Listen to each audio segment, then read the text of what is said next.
Hello दोस्तों, नमस्ते। मेरा नाम सीमा है और मैंने एमए बीएड किया हुआ है। मैंने ये अपना नया चैनल खोला है। ये उन बच्चों के लिए है जो TGT, PGT, GIC, LT grade, NVS, KVS जैसे जो टीचिंग एग्ज़ाम हैं उनकी तैयारियां कर रहे हैं। मैंने ये कोई प्रीवियस ईयर के क्वेश्चंस नहीं लिए हैं और ना ही कोई अपनी तरफ से एमसीक्यू बनाया है। मैंने ये वो क्वेश्चंस लिए हैं, एक फैक्ट है ये, जो पिछले 10-12 साल के जो पुराने पेपर हैं मैंने उनको अच्छे से पढ़ा है और टॉपिक को चूज़ किया है कि उस टॉपिक में से इन परीक्षाओं में कितने क्वेश्चन आते हैं। ठीक है, तो जितनी भी ये बुक्स होती हैं या प्रैक्टिस सेट होते हैं जिनसे हम अपने एग्ज़ाम की तैयारियां करते हैं, तो इनमें क्या होता है कि जैसे हमको टॉपिक कोई पढ़ना है, सल्तनत काल पढ़ना है या मुग़ल काल पढ़ना है, जो भी पढ़ना है, तो उसके एक साथ मिक्सअप क्वेश्चंस दे देते हैं। ठीक है, और इससे हमको क्या होती है, दिक्कत होती है। कहीं पे खिलजी का क्वेश्चन दे दिया, कहीं पे इल्तुतमिश का दे दिया, कहीं पे कुतुबुद्दीन ऐबक का दे दिया। तो इससे मैं जो अपना एक्सपीरियंस बता रही हूँ, मैं जब खुद पढ़ती हूँ तो मुझे बहुत अटपटा सा लगता है। तो मैंने ये सोचा कि क्यों ना जो बच्चे इन एग्ज़ामों की तैयारी कर रहे हैं, तो मैं उन बच्चों के लिए ऐसा कॉन्सेप्ट लेके आऊँ जिसमें जो इम्पोर्टेंट फैक्ट्स हैं वो टॉपिक वाइज एक जगह ही बच्चों को क्लियर हो जाए। ठीक है, मेरा सब्जेक्ट हिस्ट्री है, मुझे बहुत इंटरेस्ट है हिस्ट्री में। मुझे पढ़ना भी अच्छा लगता है और मुझे पढ़ाना भी अच्छा लगता है। तो मैंने ये सोचा है कि क्यों नहीं मैं यूट्यूब पे अपना चैनल बनाऊँ और अपने अनुभव से मैं बच्चों को एक अच्छा कॉन्सेप्ट दूँ फैक्ट्स के थ्रू। और मैंने ये जो प्रैक्टिस सेट हैं, जो पुराने पेपर हैं, उनको अच्छे से पढ़ा है और फिर सोचो उसमें से मैंने एक ही टॉपिक के क्वेश्चंस को निकाला है, ढूंढा है और फिर मैंने उनका नोट्स बनाया है और यहाँ पर बहुत क्लियरली उसको लिखा है ताकि आप लोगों के समझ में अच्छे से आए। ठीक है, मेरा जो कॉन्सेप्ट है आपको बहुत अच्छा लगेगा, मुझे उम्मीद है। और इससे जो आप तैयारी करेंगे, जो आगामी परीक्षाएं होंगी, इन परीक्षाओं में आपको क्वेश्चन ज़रूर मिलेंगे।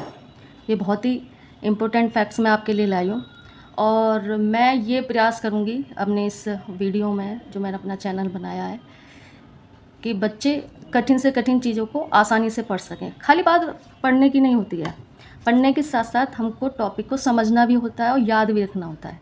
जब हम उसको अच्छे से समझेंगे और याद रखेंगे तभी आगे जाकर हम एग्ज़ाम में अपना अच्छा रेस्पॉन्स दे पाएंगे।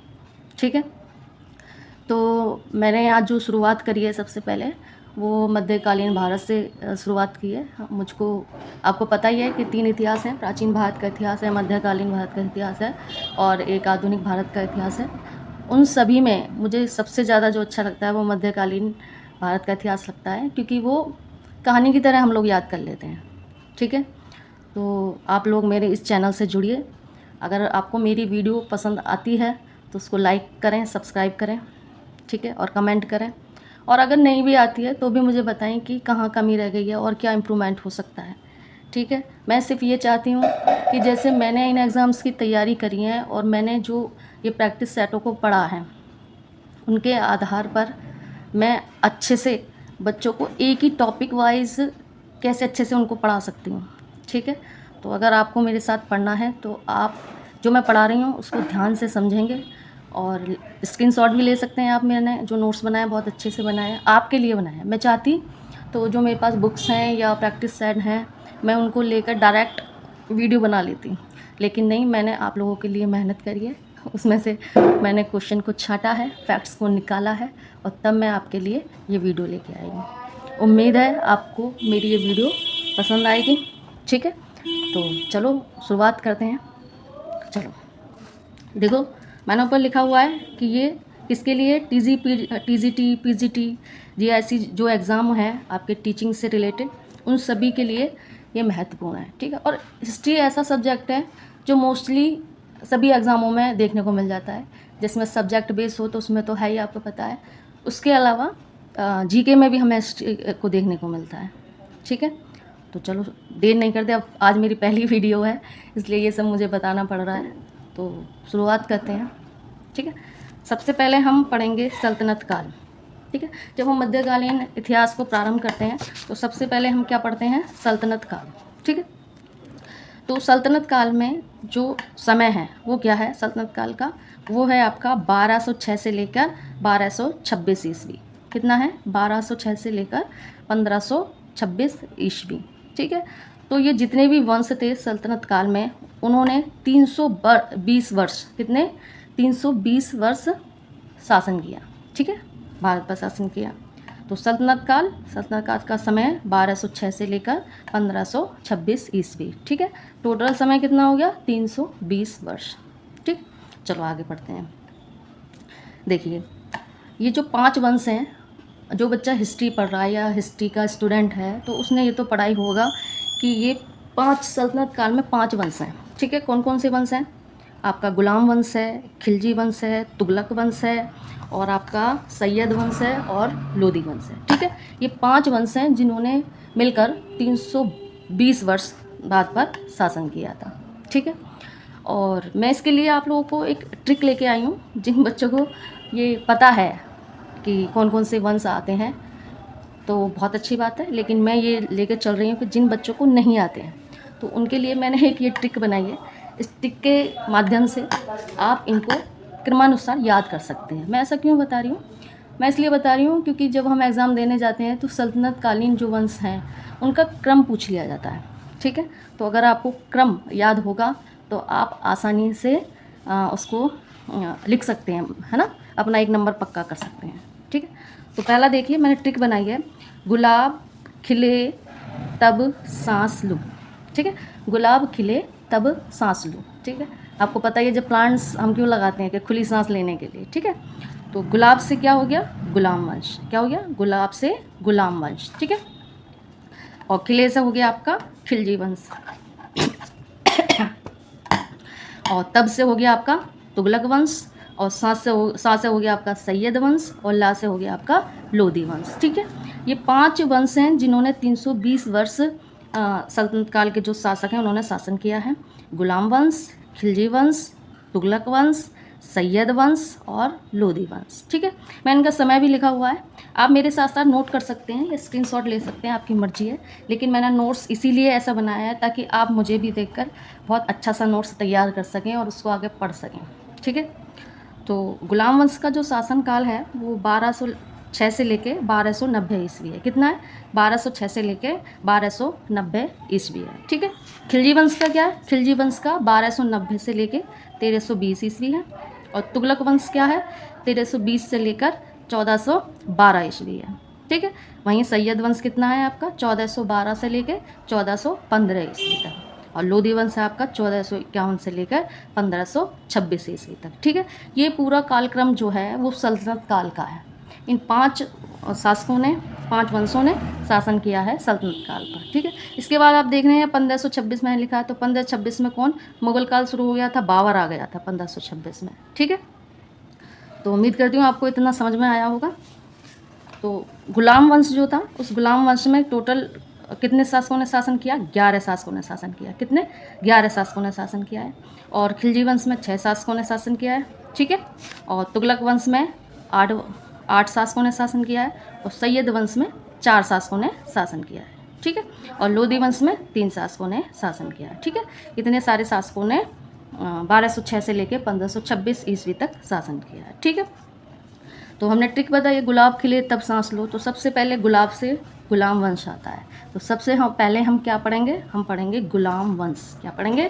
गुलाम वंश। ठीक है, तो गुलाम वंश 1206 से लेकर 1290 ईस्वी तक है। देखो हिस्ट्री में ये जो सन होती हैं बहुत ही इंपॉर्टेंट होती हैं, तो इनको हमको याद रखना बहुत ज़रूरी होता है।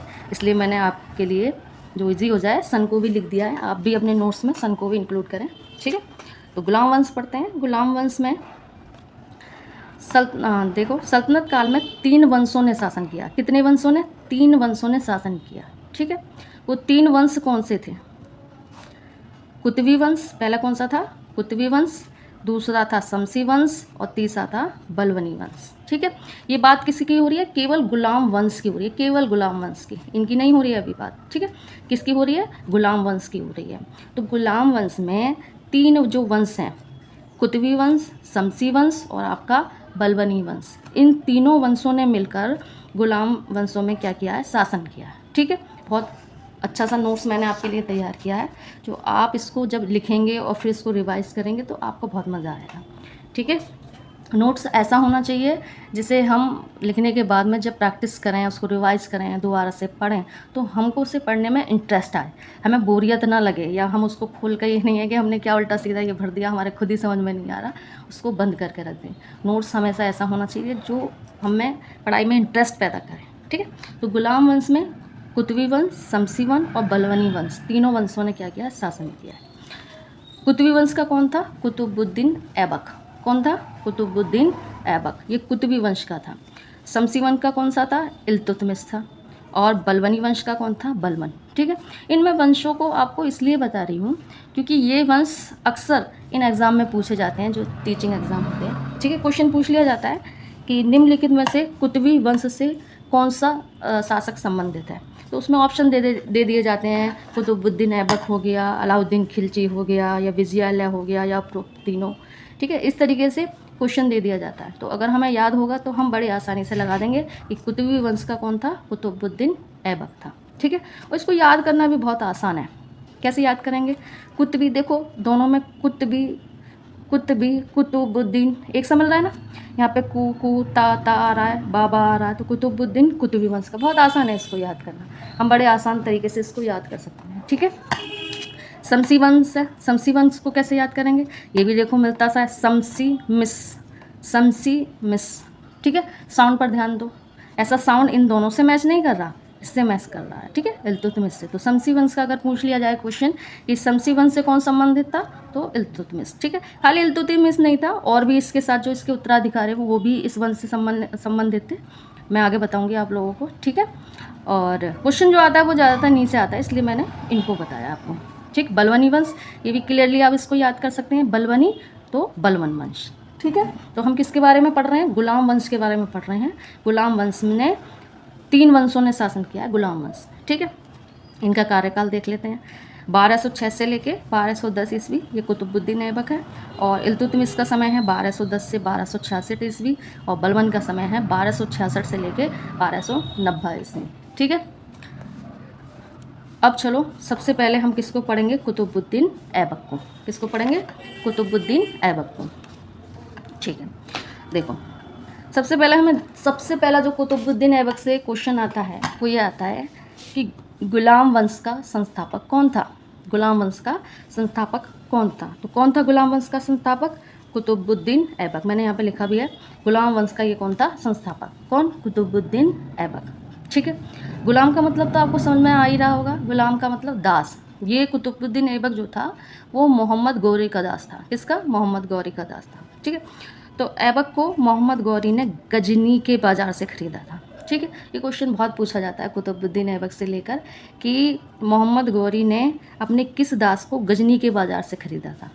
ठीक है, कई तरीके से क्वेश्चन पूछ लेता है, आयो कुछ पता नहीं चलता उसका, तो ये भी पूछा जा सकता है कि कुतुबुद्दीन ऐबक को मोहम्मद गौरी ने किस बाज़ार से ख़रीदा था, तो किस बाज़ार से ख़रीदा था, गजनी के बाज़ार से ख़रीदा था। आपको हर तरीके से तैयार रहना है, क्वेश्चन को कैसे भी घुमा कर पूछा जा सकता है, सीधा भी या उल्टा भी। ठीक है, चलो अगला देखते हैं, उपाधि। अब उपाधि आते हैं, उपाधि बहुत पूछी जाती हैं इसकी, कुतुबुद्दीन ऐबक की। तो इसकी कौन कौन सी उपाधियाँ हैं, कौन कौन सी उपाधियाँ हैं, एक है कुरान खां की उपाधि। कौन सी है, एक कुरान खां की उपाधि। दूसरी है आपकी लाख बख्श की उपाधि, और तीसरी है आपकी पील बख्श की, और चौथी है आपकी हातिम ताई की उपाधि। ठीक है, ये जो चारों इसकी उपाधियाँ हैं बहुत ही इंपॉर्टेंट है, बहुत ही ज़्यादा इंपॉर्टेंट है, और ये अक्सर एग्ज़ाम में पूछी जाती हैं। ठीक है, तो कुरान खान, इसको कुरान खान क्यों कहा गया, इसको कुरान खान इसलिए कहा गया कि इसको जो पूरी कुरान थी ना वो मुँह जवानी आती, इसलिए इसको उपाधि मिली है कुरान खां की। ठीक है, उसके बाद लाख बख्श की भी इसको उपाधि मिली है, हातिम ताई की भी उपाधि मिली है, और पील बख्श की भी मिली है। तो लाल बख्श इसकी उदारता के लिए इसको कुतुबुद्दीन ऐबक को लाख बख्श की उपाधि दी गई है, और ये हाथियों का दान करता था, है ना, इसलिए इसको इसकी हातिम ताई की भी उपाधि दी गई है। इससे जो मैंने ये फैक्ट्स आपके लिए लेके आई हूँ ना, इससे बहुत सारे क्वेश्चन बनेंगे। ये जो नोट्स है आज का एक वीडियो मैं आपको बता रही हूँ ना, इस वीडियो से आपको 50 क्वेश्चन मिल जाएंगे कम से कम।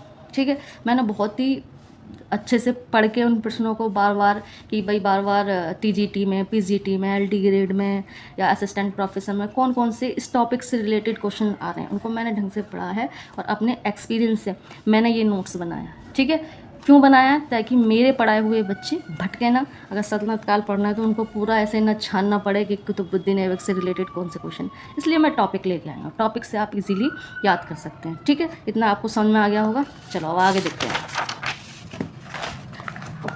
विद्वान, ठीक है, इसके दरबार में विद्वान कौन कौन थे? ठीक है, तो इसके दरबार में 2 विद्वान बहुत फेमस थे, हसन निज़ामी और एक आप है फ़क्र मुदब्बिर। कौन थे? हसन निज़ामी और फ़क्र मुदब्बिर। ठीक है, इनकी पुस्तक भी पूछी जाती है। हसन निज़ामी की ताजुल मासिर, ताजुल मासिर। हसन निज़ामी की कौन सी पुस्तक है? ताजुल मासिर। और फ़क्र मुदब्बिर की पुस्तक का नाम है आदाब उल हर्ब। इसकी पुस्तक का क्या नाम है? आदाब उल हर्ब। ठीक है, तो इससे रिलेटेड भी क्वेश्चन पूछे जाते हैं एग्जाम में। कैसे पूछे जाते हैं? ये पूछा जाता है कि हसन निज़ामी जो था वो किस सल्तनतकालीन शासक के दरबार में विद्वान था? तो आप क्या बताएंगे? हसन निज़ामी।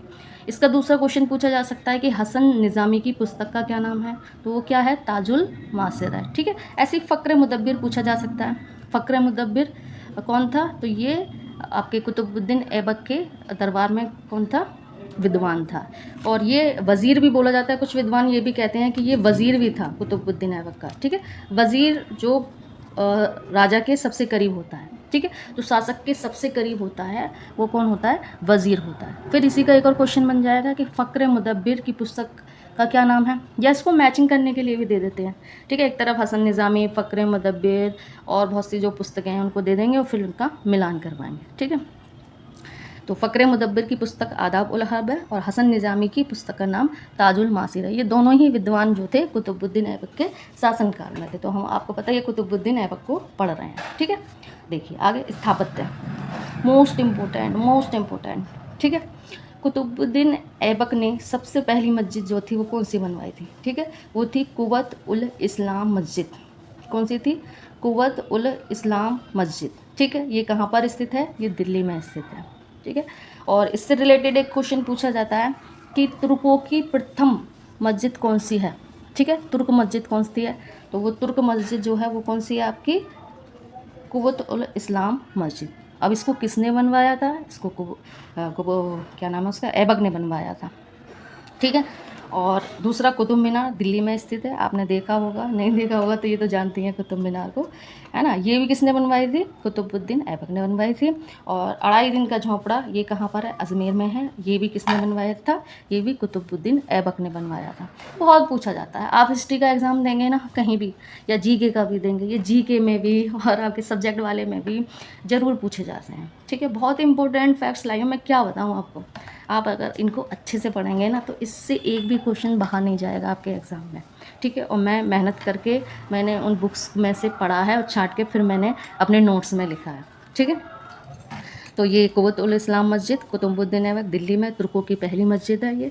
ठीक है, ये कहाँ से आया था? ये तुर्किस्तान से आया था, तुर्क थे ये लोग। ठीक है, तो पूछा जाता है कि तुर्कों की पहली मस्जिद कौन थी? कुव्वत उल इस्लाम मस्जिद। ठीक है, अब कुतुब मीनार हो गया, 2.5 दिन का झोंपड़ा। इधर एक मैंने छोटा सा नोट्स और डाला है आपके लिए। क्या है ये?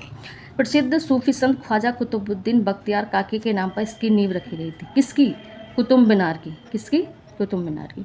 जो कुतुब मीनार था उस कुतुब मीनार की जो नींव थी वो एक संत थे, सूफी संत। जैसे हमारे उसमें भी होते हैं ना, हिंदू धर्मों में होते हैं, ऐसे ही मुस्लिमों में क्या होते थे? सूफी संत। तो वो ख्वाजा कुतुबुद्दीन बख्तियार काकी के नाम से उन्होंने कुतुब मीनार की नींव रखी थी। ठीक है, कुतुब मीनार की नींव रखी थी, लेकिन कुतुब मीनार को इल्तुतमिश ने बनवाया था और फिरोज शाह तुगलक ने भी उसमें सहयोग दिया। तो खाली ये नहीं कह सकते कि कुतुब मीनार खाली कुतुबुद्दीन ऐबक ने बनवाया था। ठीक है, इल्तुतमिश ने भी बनवाया था और फिरोज शाह तुगलक ने भी उसकी ऊपर वाले माले को बनवाया था। चलो ठीक है, आगे देखो। इसकी राजधानी क्या थी? इसकी ऐबक की, कुतुबुद्दीन ऐबक की जो राजधानी थी वो कहाँ थी? लाहौर। कहाँ थी? लाहौर। इसने लाहौर को ही अपनी राजधानी बनाया। ठीक है, तो कुतुबुद्दीन ऐबक की मृत्यु 1210 में हो गई थी। कब हुई थी? 1210 में, चौगान खेलते में। चौगान जिसको हम पोलो कहते हैं, पोलो आज के ज़माने में पोलो बोला जाता है ना, उस पोलो से खेलते हुए घोड़े से गिरकर हो गई थी। तो उसको कहाँ पर, लाहौर में ही दफनाया गया था। कहाँ पर दफनाया गया था? लाहौर में ही। अब क्वेश्चन पूछा जाता है कि कुतुबुद्दीन ऐबक की मृत्यु कैसे हो गई थी? कैसे हो गई थी? पोलो को खेलते हुए घोड़े से गिर के हो गई थी। घोड़े से गिर के, यहाँ लिख लेना, घोड़े से गिर कर हो गई थी, ठीक है। और उसको लाहौर में दफनाया गया था। कब हुई थी? 1210 ईस्वी में हुई थी, ठीक है। एक नोट और देख लेंगे इधर क्या है, ये देखो। हसन निज़ामी कहता है कि ऐबक ने दिरहम और दिनार, कौन कहता है? हसन निज़ामी। हसन निज़ामी कौन था? नाम याद आ रहा है आपको? है, अभी पढ़ा था ऊपर। ये कौन था? विद्वान था, कुतुबुद्दीन ऐबक के दरबार में, ठीक है। तो इसने बोला है हसन निज़ामी ने कि ऐबक ने दिरहम और दिनार नामक सिक्के चलाए थे। क्या चलाए थे?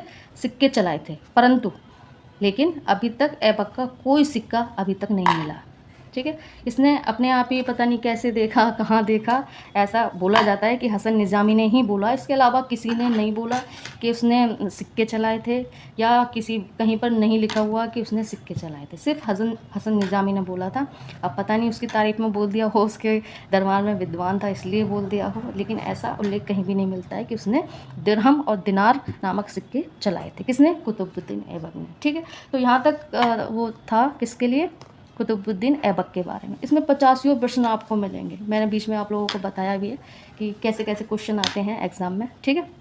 तो ये हम कौन सा गुलाम वंश का कौन सा वंश पढ़ रहे हैं? कुतुबी वंश पढ़ रहे हैं, ठीक है। तो कुतुबी वंश में जो मोस्ट इम्पोर्टेंट है वो है कुतुबुद्दीन ऐबक। उससे बहुत ज़्यादा क्वेश्चन पूछे जाते हैं। उसके फैक्ट्स मैं आपके सामने लेके आई हूँ। ये ही घुमा फिरा के क्वेश्चन पूछे जाते हैं। आप भी इस वीडियो को देख के अपने नोट्स तैयार कर सकते हैं। उसके बाद नंबर आता है आराम शाह का, ठीक है। कुतुबुद्दीन ऐबक का इतना ही है। उसके बाद आराम शाह आते हैं। आराम शाह भी कुतुबी वंश के थे। तो कुछ लोग तो इसका समय है 1210 ईस्वी, ठीक है। तो आराम शाह ने केवल 8 माह शासन किया था, ठीक है। कितने वर्ष शासन किया था? 8 माह तक, वर्ष नहीं माह तक किया था। 8 माह तक शासन किया था। किसने? आराम शाह ने। आराम शाह को कुछ विद्वान ऐबक का पुत्र मानते थे तथा कुछ भाई मानते थे। कुछ लोग कहते थे, जो विद्वान थे वो कहते थे कि आराम शाह जो था वो ऐबक का पुत्र था, और कुछ लोग कहते थे वो भाई था। तो वो बात अभी तक यही क्लियर नहीं हो पाई है कि वो पुत्र था या भाई था, ठीक है। लेकिन ये बोला जाता है कि जो कुतुबुद्दीन ऐबक का उत्तराधिकारी था वो था आराम शाह, और उसने 8 माह तक शासन किया था, ठीक है।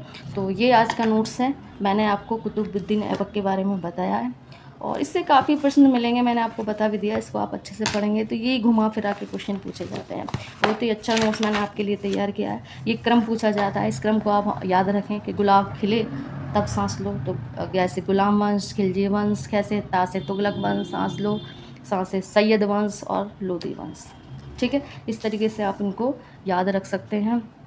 और इसके बाद मैं अगला पढ़ाऊँगी आपको शमसी वंश। शमसी वंश मोस्ट इम्पोर्टेंट, इल्तुतमिश, क्योंकि संस्थापक बेशक गुलाम वंश का संस्थापक के बेशक कुतुबुद्दीन ऐबक था, लेकिन वास्तविक संस्थापक जो है वो इल्तुतमिश को माना जाता है, ठीक है। तो अब मैं नेक्स्ट वीडियो देखो शाम तक डालती हूँ या कल डालती हूँ, उसमें हम इल्तुतमिश के बारे में बहुत ही इम्पोर्टेंट फैक्ट्स को पढ़ेंगे, ठीक है। और मुझे उम्मीद है आपको मेरा पढ़ाया हुआ अच्छा लगा होगा, समझ में आया होगा। अगर आपको अच्छा लगा हो तो प्लीज़ सब्सक्राइब कर देना, और लाइक करना, कमेंट्स करना। मेरा न्यू चैनल है, मेरे को अच्छा लगता है पढ़ाना, तो मैंने सोचा कि क्यों नहीं मैं अपना चैनल खोलूँ, ठीक है। तो आज के लिए बस इतना ही। आप सभी का धन्यवाद। राधे राधे।